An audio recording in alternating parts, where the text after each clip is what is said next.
My name is Arif, and tonight I will be your guide as we journey to a cozy, magical library on a rainy day.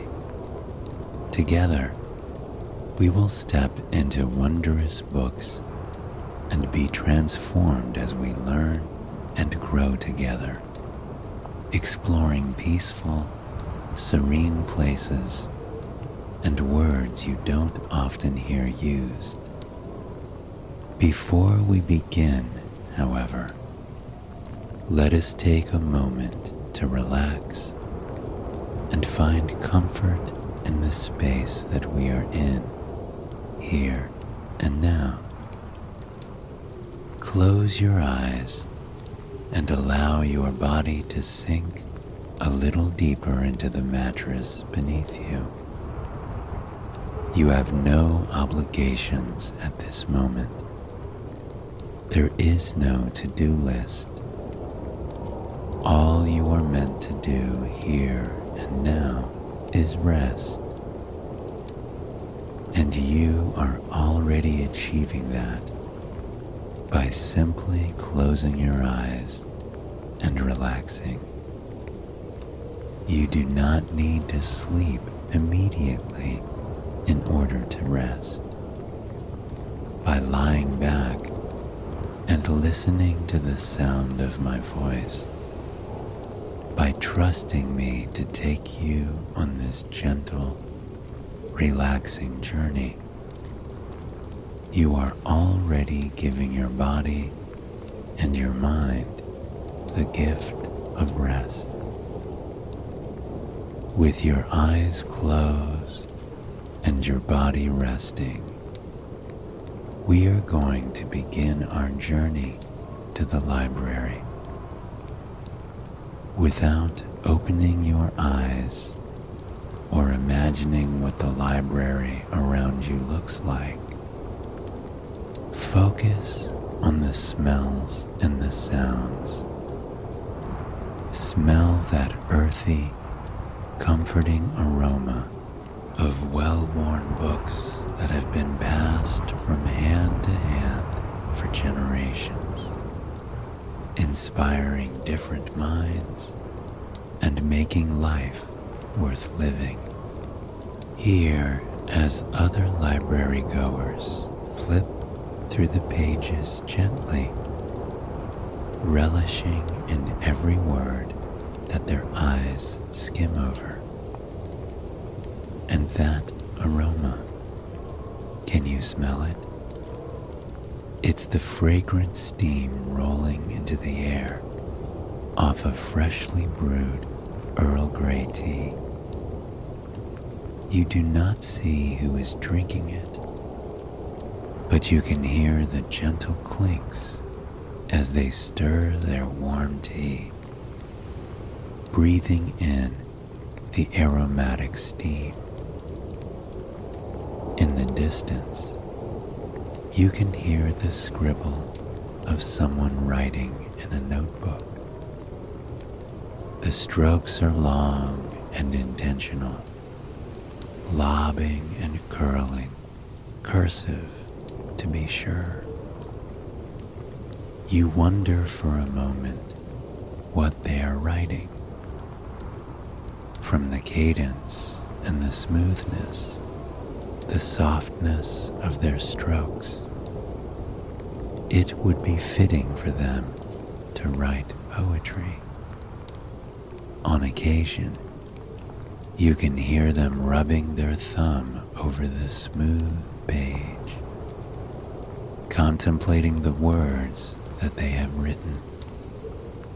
It is an act of love and care to craft something from nothing, an act that the people of this library and the people who created the books within it are well aware of. You can hear people sitting back on the plush chairs in the library, resting their weary bones and minds. You hear the squeak of the worn brown leather couch and the soft brush of the green velvet wingback armchairs rubbing against their autumn clothing. And far at the front of the library, to the left of you, you can hear the librarian stamping book after book with their dark black ink. You hear the sticky pull as the stamp rolls off the page and the encouraging, soft thud as the book is closed and handed off to whoever is borrowing the book. You hear their footsteps retreat as they head out of the library and into the world.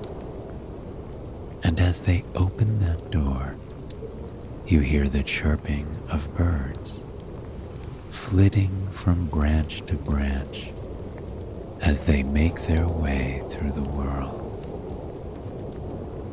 And now that we have taken the time to acclimate ourselves and find comfort in the space that we are in now, I want you to imagine yourself opening your eyes and seeing this brilliant library for the first time.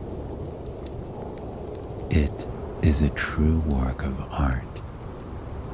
The tall ceilings stretch 2 stories high, and the top is covered in a mix of beautiful watercolor frescoes with intricate crown molding and glass skylights that give you just a peek of the outside world. And my, is it a perfect day to be at the library. Overhead, the sky is an ethereal mosaic of grays, blacks, and soft whites. Thick clouds blanket the heavens, and cascading down from them are dozens, hundreds of raindrops, all gently dancing against the skylight above you. The sound of that rain pitter-pattering against the roof and the glass is a background, ambient noise to the rest of your journey through the library, one that brings you comfort. All around are thick mahogany bookcases that stretch all the way up to the ceiling. There are rolling ladders with them, the kind you've only seen in fairy tales and libraries that have existed for hundreds and hundreds of years. A few people stand upon them, reaching over to find the right book. As they stand over these works of art and stories hidden inside of them, you find yourself sitting on one of those old brown leather couches. It is a timeless piece, one that makes you think of rainy days and stories told long, long ago. The library is largely empty now. A few people sit in chairs on the outskirts of the room, against stained glass windows, flipping through books and sipping the coffee or tea they've brought along with them. You meander over to a cozy tea and coffee station that the library has set up in the corner. You pour a steaming cup of hot water into an orange mug. Then grab a chamomile and lavender tea bag and plop it into the cup. The fragrant steam rises and relaxes you almost immediately.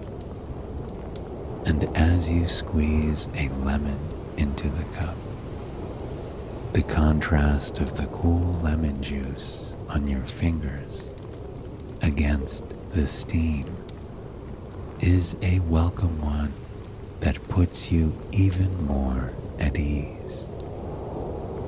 You take a sip of the tea as you make your way around the beautiful library, meandering slowly as you take in each and every bookshelf that you pass. You think for a moment of all of the words bound within these leather backings, all the words that you may not know, and all of the ways they can be used. You find yourself drawn to one light orange book, tucked between two large green ones. The outside of the binding reads Aurora in tiny gold script. And as you open the book, you find the pages blank. You scroll through them, perplexed, wondering how exactly this book came to be and what purpose it serves.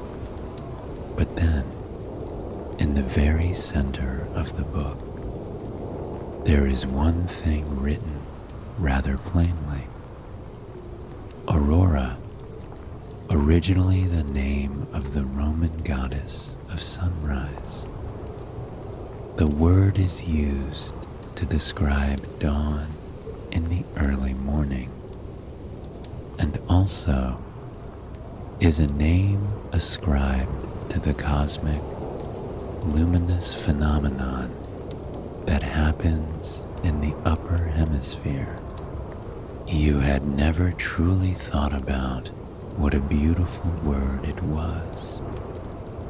You stare at it for quite some time, soaking it in. And then, something strange begins to happen.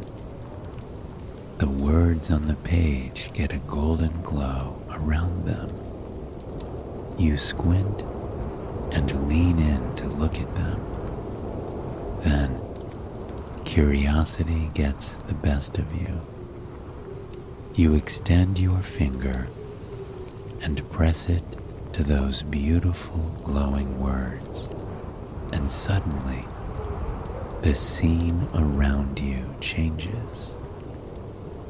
You feel as though you've been sucked into a vacuum within the book.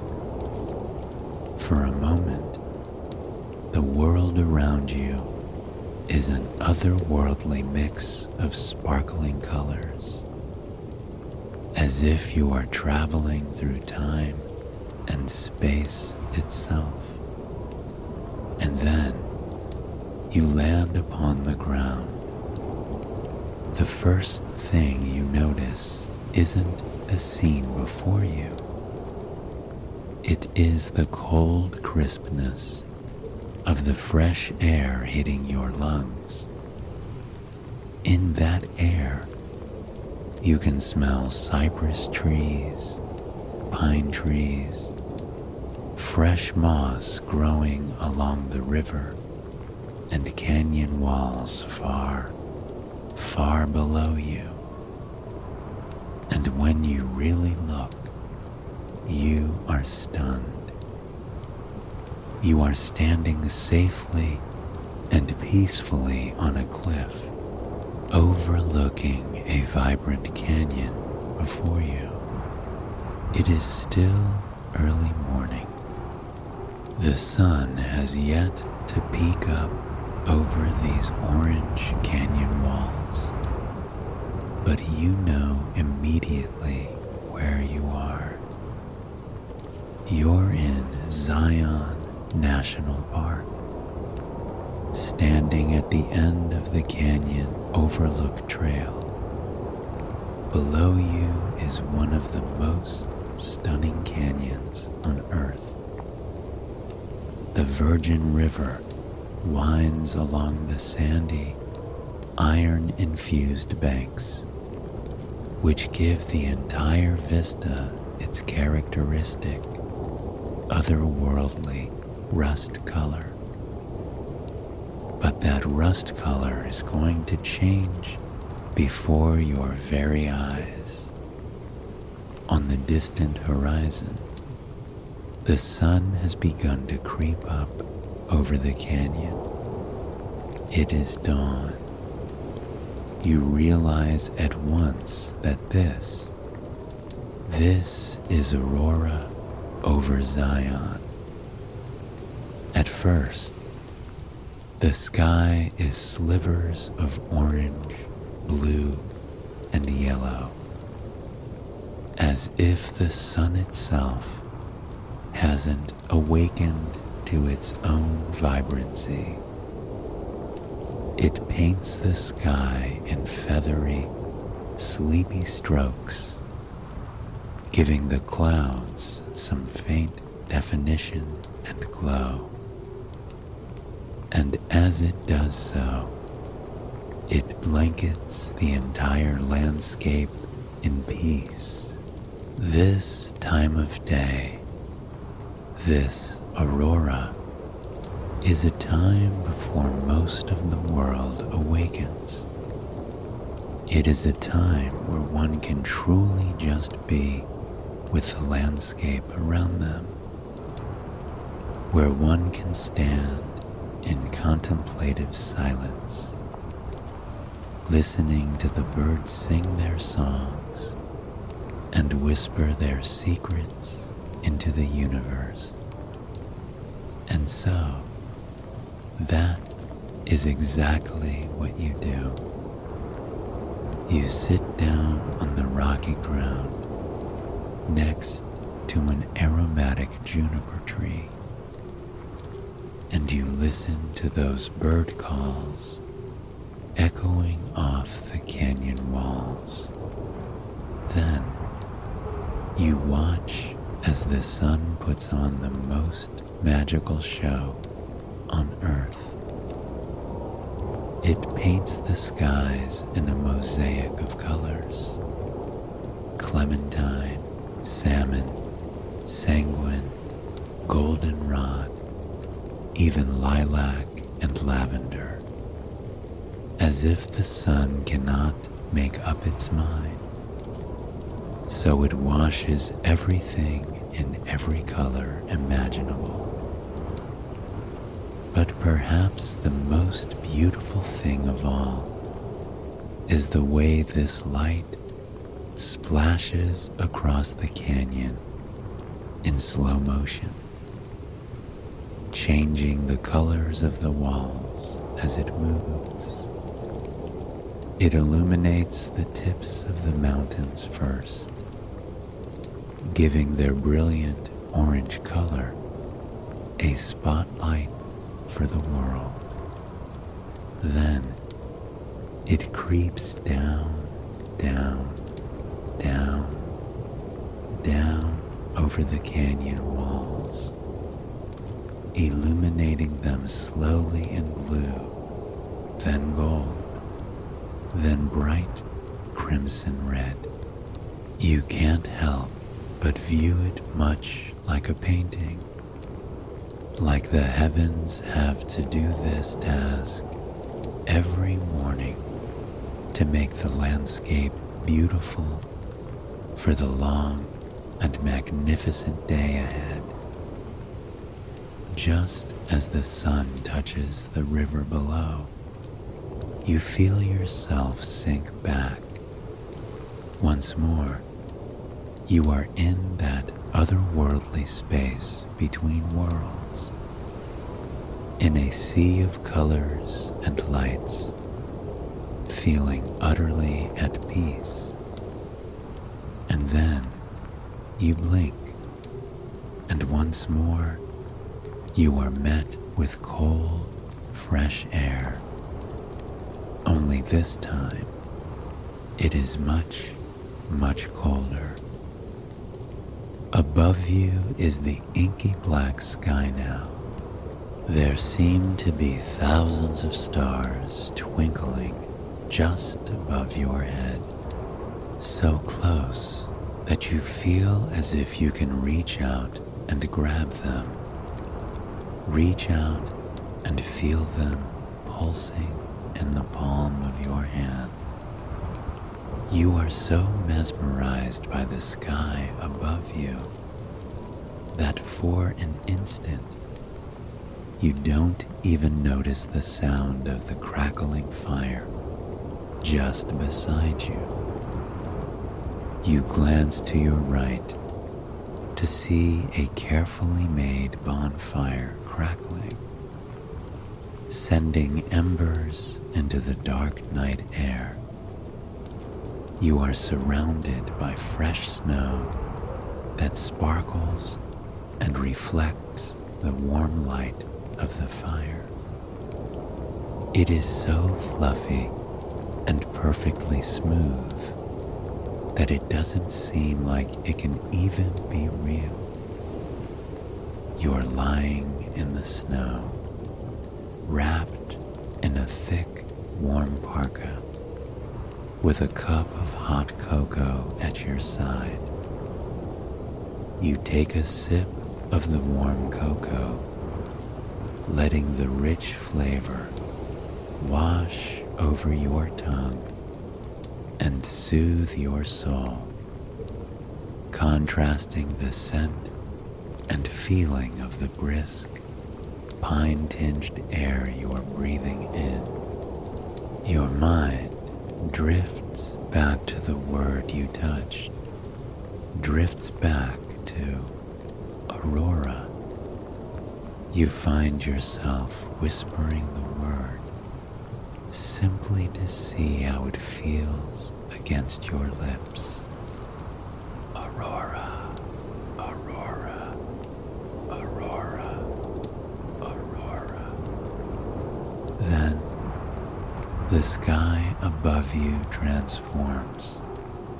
Aurora Borealis washes across the inky black night, turning the sky into one of the world's most beautiful art displays.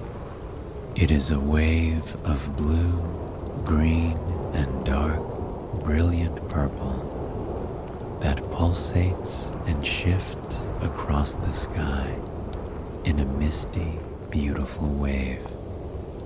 It is otherworldly, so breathtaking and mesmerizing that you hold your breath as you gaze up at it.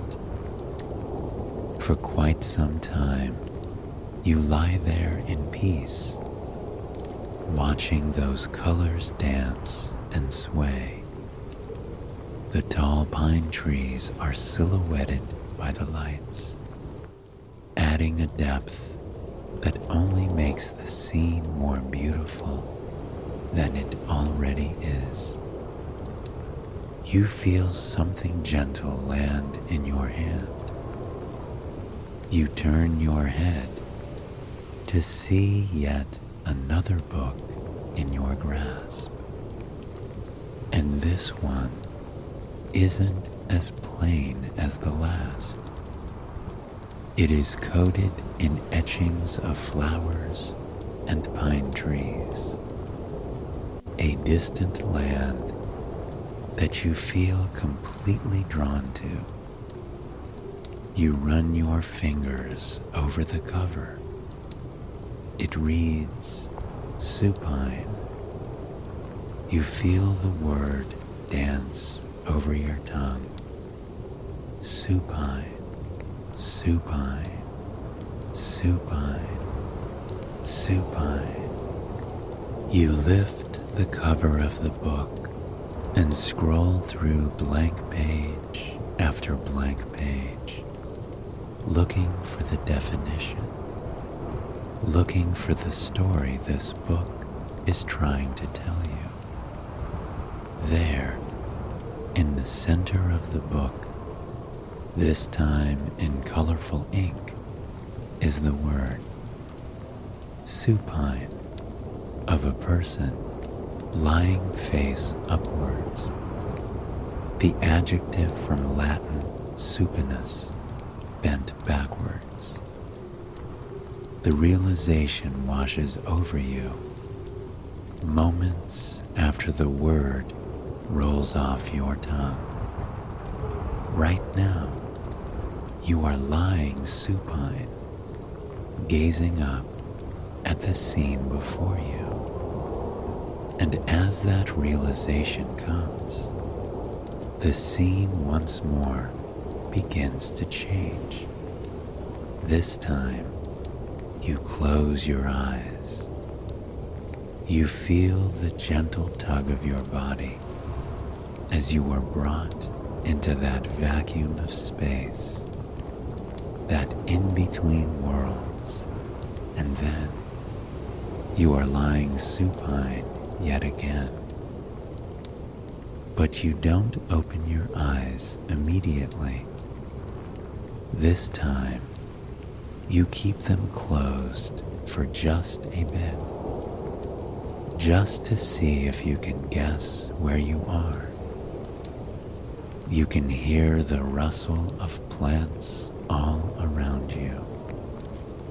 You can feel soft earth brushing against your skin, kissing you as the breeze winds across wherever you are. In the distance, you can hear birds chirping loudly, the way they only chirp on a warm, beautifully sunny day. And, indeed, you have no doubt that it is sunny. You can feel the sun on your skin, causing your muscles to relax more and more with every passing second. You feel as though you are beginning to melt into the soft ground beneath you. The breeze dancing over your skin keeps you just cool enough underneath the brilliant sun. And then there's another sound that you hear. This one is much, much more distant, coming from the far horizon, you would suppose. This sound is the sound of boats sailing through calm waters. On occasion, you can hear their low horns blowing, like they're saying hello to every boat they pass by.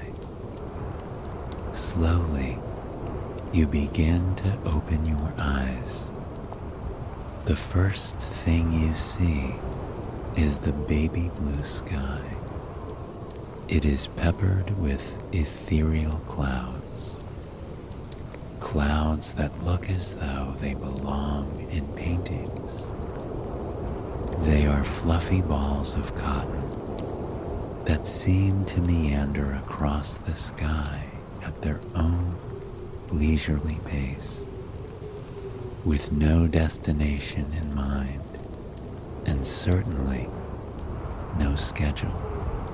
You tilt your head slightly, and it is only then that you realize you are lying on a hillside, but not just any hillside.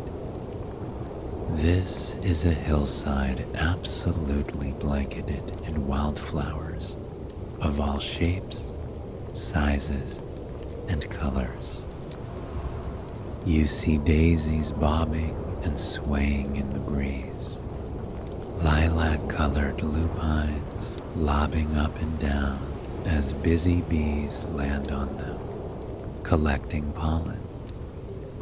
orange poppies that pop against the blue sky above, showing you how truly colorful the world can be. In front of you is something almost as beautiful as the flowers around you.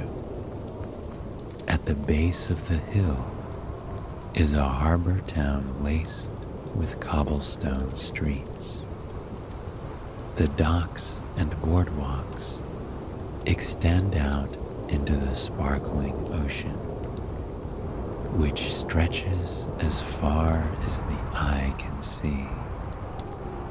Old, antique boats pepper the harbor, moving almost as leisurely as the clouds roll overhead. You think about life in that peaceful town, what it must be like to be a resident waking up on a lazy morning on the hillside coated in wildflowers. How it must feel to breathe in the soothing aroma of nature's finest bouquet day in and day out. And then you think for a moment about where you are, about how nice it is to lie supine on your back, with no goal in mind but to simply be, and to let your body relax and unwind. You close your eyes yet again and listen. You can hear the buzz of the busy bees flitting in the flowers around you. You can feel the caress of the wildflowers brushing against your skin, and the grasses dancing over your forearms and calves and the crown of your head. It is so serene, so calm. You feel yourself growing sleepy. And then two sensations surprise you. First, you feel something land upon your nose. When you open your eyes, you are greeted with the sight of a butterfly resting upon your nose, gently flapping its wings. It takes off from its perch and floats above you. You can see the sun through its thin, airy wings, which are so gentle, so precious, that it's hard to believe they can even keep the butterfly aloft. The second sensation is the book landing in your hands yet again. You glance over to see the title staring back at you. This time, the cover is stark white, the color of snow, and the title is in the thinnest, softest cursive you have ever seen. It reads Gossamer. You roll the word over your lips a few times. Gossamer, gossamer. Once more, you flip through those empty pages until you come to the only writing. To your surprise, this time, you are also met with an illustration. It is an illustration of the butterfly that has just landed on your nose, so lifelike that it almost looks like the butterfly itself has been pressed into the pages. And above it, the words are scarped in that same gentle print. Gossamer, used to refer to something very light, thin, or delicate. By now, you know what is coming next. You close your eyes as you enter that space between spaces yet again. It is a welcome feeling, one that makes your body buzz with excitement and yet, at the same time, feel utterly at peace. Before you even open your eyes, you feel it. A cool mist washes over you, instantly refreshing your body and your mind.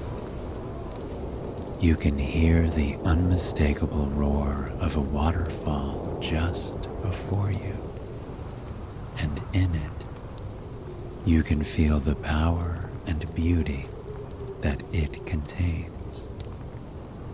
When you open your eyes, you are met with a sight unlike any other. The waterfall seems impossibly tall above you. It cascades down the slick granite cliffs, landing in a pool of rocks and moss below, before it continues to wind its way down, even deeper into the valley that you are now standing in. You gaze for a moment at the carpet of moss and lichen and water-loving plants that cling to the rock walls around the falls. They embrace the constant mist, they thrive in it, and their vibrant colors are so rich that they cause a sense of serenity to fill your entire body. You turn your gaze back up to the falls as they tumble down. It is incredible that the falls cascade down with such force, and yet they appear to be moving in slow motion. Even more surprising is the gossamer veil surrounding them, the mist that seems to move independently of them, so thin and delicate that it's hard to believe it even exists. And it is in that gossamer mist that you see an array of colors. It is a rainbow, light refracting from the sun that has just peeked out from behind the thick storm clouds overhead.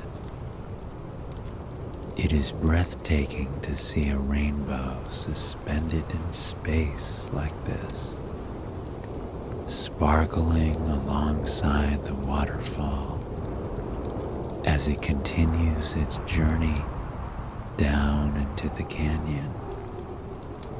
You watch this for quite some time, relishing the feeling of cool mist on your skin. But then there's another feeling, only this time it is at the top of your head. You gaze up to see raindrops cascading down from the dark clouds overhead. Within seconds of them beginning to fall, the landscape around you seemingly changes. The pine trees seem to be an even brighter green now, popping against the sky as raindrops collect on their fragrant needles. You watch them magnify the world around them before slowly dropping from the trees and landing in the loam below. You scurry away from the waterfall and settle underneath a tall oak tree to watch the rain fall. You breathe a little deeper now, taking in the newly awakened aroma of the forest. You can smell that brightly scented moss, the briskness of the air, the tart, piney aroma of the trees and herbs around. And then there's that other smell, the smell of the earth, of the stone washed with the fresh rainwater, that petrichor. The book lands in your hands, the title staring up at you in a silky silver print. You scroll through the book, page after page after page, until you finally come to the words, petrichor, the pleasant, earthy smell after rain. From the Greek words for stone and the ethereal blood of the gods. It is the petrichor that awakens your senses and calms your mind now. The petrichor that makes you feel more connected to the earth around you than anything else ever has. You cling to that scent and the feeling it gives you. And then, ever so slowly, you close your eyes. And when you open them, you are staring at that bookshelf in the library once more. There is a new book sitting on the shelf before you.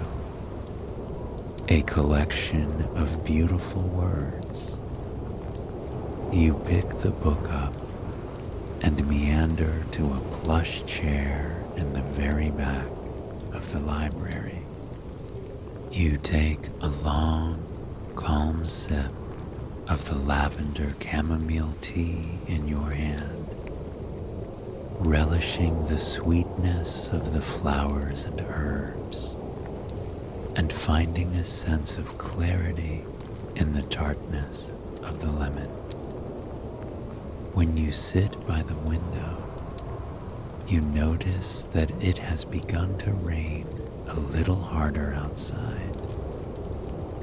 You coil yourself up in the plush white blanket you found on the chair, savoring the warmth and comfort that it provides. Once you are nice and cozy, you reach over and pop open the window beside you. It is a rainy summer day. The brisk chill of the air is just enough to make the blanket and tea useful. You open the window even more, and the trees outside begin to look as though they are part of a painting. Then you breathe in deeply, allowing that fresh air to fill your lungs. The dewy petrichor makes you sink a little deeper into the chair. Somehow, it feels like the petrichor is telling stories to you. Stories of rainy days in distant lands. Stories of rainy days beyond castle walls. Stories of ancestors riding their horses through wildflower-coated woods. Stories of people in harborside towns, hiding underneath bakery overhangs, breathing in the petrichor and the aroma of freshly baked bread. You give a dreamy sigh and pop open the book before you. It is all in long, flowery cursive, and as your eyes drift down over the words, You feel the sense of serenity within you grow and grow and grow. The book reminds you that there is beauty and power in words, that they have the ability to transport us, to soothe us, to tell us stories of connection and stories that ground us. There are always new words to learn, and always new places those words can transport us to. By simply being in touch with the world around us, we allow our bodies to rest. So whether it be awakening to see the aurora, or traveling far north to see it, or lying supine in a meadow filled with gossamer-winged butterflies, or standing beneath the gossamer mist of a roaring waterfall while finding peace in the dewy petrichor the falling rain creates. There is rest waiting kindly for you whenever you are ready. I hope you have enjoyed this story, and it has brought you a night of peaceful, restful sleep. Please join me again tomorrow night for another sleep story. And until then, sweet dreams.